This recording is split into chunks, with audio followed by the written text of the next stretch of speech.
Hello, my friend. Welcome back. So, in today's episode, we are going to be talking about lenses and lens selection when it comes to newborn photography.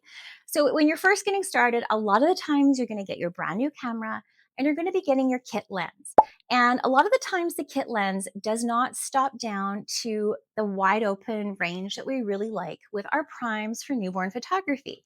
It's really indicative of a prime because of that black background blur that we're often getting in our beanbag or platform poses. Now, a kit lens is great when you're just getting started. However, because it doesn't go down so low, you're not going to get that same blur.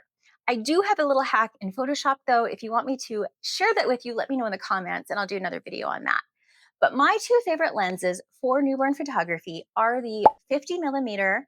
I have the 1.4 and the 35 millimeter 1.4. Both of mine are Nikon and I'm from Sigma actually.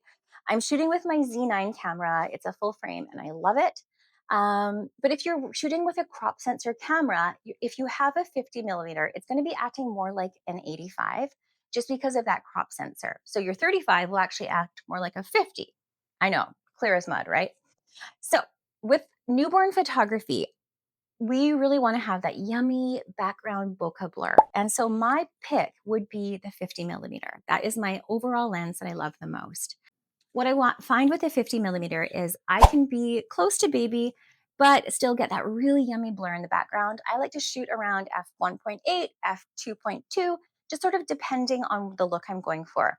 Now, a lot of the times when you are shooting with a 50 millimeter and you have baby on the platform, if you stop down too far and you get too close, you're going to have some areas of the baby's face that are not in focus, which is a bit frustrating. You're like, oh my gosh, it looks amazing, except for why is my focus only on the lashes and not on the nose and not on the lips too?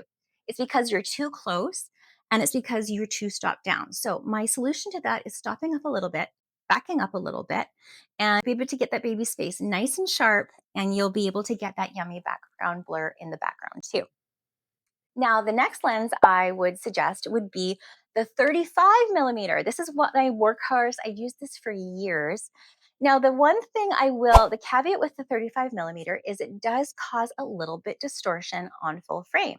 And what that means when it comes to baby photography is because we're shooting so high up, we will often get elongated heads looking. The babies' heads almost look really elongated. So sometimes in Photoshop, I end up, making them smaller with Liquify. If you want me to do an episode on that, just let me know too.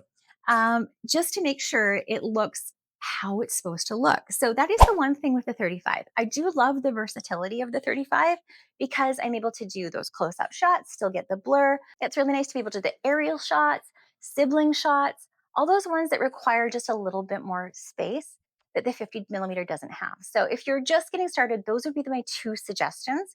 Now, the other lens that I love that I used for years is the 24 to 70. And that is actually a zoom lens.